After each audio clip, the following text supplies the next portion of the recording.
ভারত ভারতের অনেক মানুষ আমার ভিডিও দেখেন, অনেকে আমাকে বকাঝকা করেন, তবে আমি বরাবরই বলি ভারতের আমজনতার সাথে আমার ভালোবাসার সম্পর্ক ছিল, আছে, থাকবে। রাষ্ট্র হিসেবে ভারতের প্রতি শ্রদ্ধা ভালোবাসা থাকবে, প্রতিবেশী দেশ হিসেবে। তবে মোদীর সরকার বা বিজেপি সরকারের যে সকল অ্যাক্টিভিটিস বাংলাদেশের সার্বভৌমত্বের জন্য হুমকি স্বরূপ, নাগরিকদের জন্য হুমকি স্বরূপ, আমরা তার প্রতিবাদ করেছি, করব। এই মুহূর্তে শেখ হাসিনা সরকারের পতনের পর ভারত এবং বাংলাদেশের মধ্যে সরকার টু সরকার সম্পর্ক স্বাভাবিক না। এই যে অস্বাভাবিক সম্পর্কের মধ্যে নানান ধরনের পাল্টাপাল্টি ব্যবস্থা নেওয়া হয়েছে, এর মধ্যে ভারত অনেক বেশি নিয়েছে। আবার বাংলাদেশের পক্ষ থেকেও ডক্টর মোহাম্মদ ইউনূস সর্বশেষ ভারতের সবচেয়ে বড় শত্রু হিসেবে চিহ্নিত চীনে গিয়ে 7 সিস্টার্স নিয়ে যে বক্তব্য দিয়েছেন, চিকেন স্ন্যাক নিয়ে যে বক্তব্য দিয়েছেন, সেগুলোর প্রেক্ষাপটে ভারত বিশাল মেগা কিছু প্রজেক্ট হাতে নিয়েছে। আবার সম্প্রতি ভারত পাকিস্তান যুদ্ধের মধ্যে বাংলাদেশে পাকিস্তানপন্থী অ্যাক্টিভিটিজের কারণে জনগণের মধ্যে বা ভারত মনে করছে সরকারের মধ্যেও পাকিস্তানকে সাপোর্টিং ইস্যু ছিল, এবং তাদের দাবি একসময় এই ডক্টর ইউনূসের সরকার আসার পরে পাকিস্তানের আইএসআইএস এর যে গোয়েন্দা সংস্থারা তারা বাংলাদেশ দিয়ে এই চিকেন স্ন্যাক পরিদর্শন করে গেছেন, এবং যে কোনো সময় সেখানে বড় ধরনের একটা কিছু ঘটতে পারে। আর ভারত এটাকে এতটাই সিরিয়াস নিয়েছে, আজকে যখন আমরা এই নিউজটি করছি তখন বিশাল যুদ্ধের প্রস্তুতির মতন অবস্থান এই চিকেন স্ন্যাকে। দর্শক, শিলিগুড়ি করিডোরে ভারতের সামরিক তৎপরতা ব্যাপকভাবে বেড়েছে।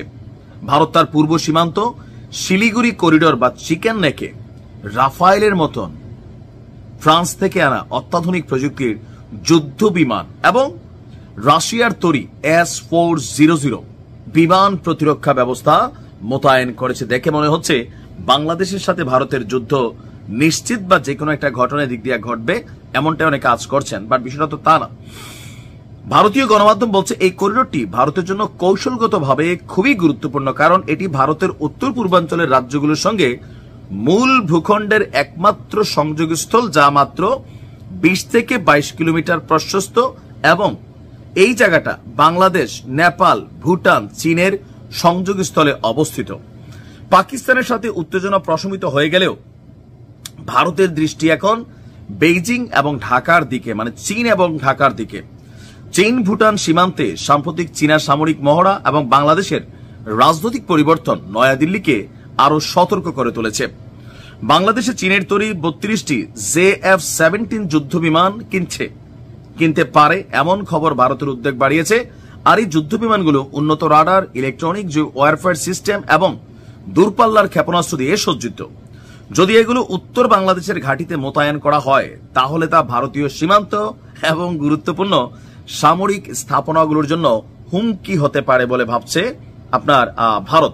এই অবস্থায় ভারত তার পূর্ব সীমান্তে নজরদারি বাড়িয়েছে এবং আন্তর্জাতিক সীমান্তের 10 কিলোমিটার অভ্যন্তরে ড্রোন ব্যবহার নিষিদ্ধ করেছে। আমরা যতটুকু বলছি বা দেখছি, আপনার এই মুহূর্তে দা এশিয়া লাইভের মতন গণমাধ্যমগুলো বা পোর্টালগুলো বলছে ভারত ভুটান সীমান্তের কাছে সাম্প্রতিক চীনা সামরিক মহড়া এবং বাংলাদেশে দ্রুত রাজনৈতিক পট পরিবর্তন, এগুলা ভারতকে উদ্বেগ দিচ্ছে। ডক্টর মোহাম্মদ ইউনূসের নেতৃত্বে ঢাকার এই সরকার চীন এবং পাকিস্তানের দিকে ঝুঁকে পড়েছে, যা ভারতের পূর্বে কৌশলগত ভারসাম্য পুনর্গঠনের সম্ভাবনা তৈরি করেছে।